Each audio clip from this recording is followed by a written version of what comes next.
आजकल के बच्चे गिरते हैं तो मम्मी डिटॉल से धोकर दवा लगा देती है। हम गिरते थे तो हमारी माँ चींटी मर गई कहकर मामला रफा दफा कर देती थी।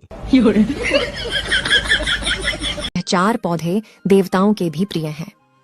नंबर 1, सनातन धर्म में रामा तुलसी और श्यामा तुलसी को शुभ माना जाता है, लेकिन वास्तुशास्त्र के मुताबिक घर में रामा तुलसी लगाना शुभ है।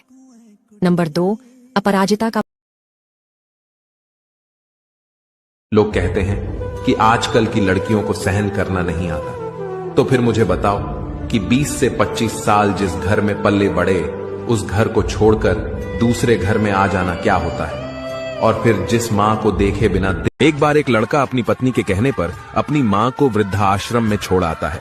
माँ अपने इकलौते बेटे के खुशी के लिए वृद्धाश्रम में रहने के लिए तैयार हो जाती है। कुछ सालों बाद वृद्धाश्रम से फोन आता है, सर अपनी माँ से आकर मिल लो, वो बहुत सीरियस। 2 औरतें बातें करते जा रही थीं। पहली औरत बोली, तुम्हें पता है अपने गांव के सरपंच कोमा में चले गए। दूसरी औरत बोली, हाँ बहन, पैसे वाले हैं, ये तो कहीं भी जा सकते हैं। पति पत्नी जवानी में एक दूसरे से लड़ लड़कर बूढ़े हो जाते हैं और बुढ़ापे में जब कोई उन्हें पूछने वाला नहीं होता, तब दोनों को एक दूसरे की अहमियत का एहसास होता है।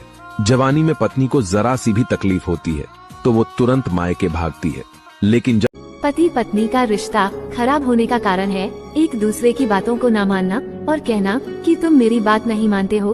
दोनों में यही बहस झगड़े का रूप ले लेती है। जब तक पति पत्नी एक दूसरे की बात नहीं मानेंगे, तब तक पति पत्नी कभी खुश। अपने पति से कभी ऊंची आवाज में बात मत करना, क्योंकि जो आपको सारी खुशियां देता है, अगर वही खुश नहीं रहा तो आपकी खुशी फीकी पड़ जाएगी। अगर आप मेरी बातों से सहमत हैं तो कमेंट में यस जरूर लिखें। पति, खाना खाते समय 1 रोटी और देना। पत्नी, रोटी तो खत्म हो गई। पति, ऐसे कैसे? पत्नी, वैसे ही जैसे कल साड़ी लाने के लिए आपके पैसे खत्म हुए थे। जिंदगी में कभी प्यार करने का मन करे ना तो अपने दुखों से करना, क्योंकि दुनिया का दस्तूर है, जिसे जितना चाहोगे उसे उतना ही खुद से दूर पाओगे। बात सच्ची लगी हो तो यस लिखो।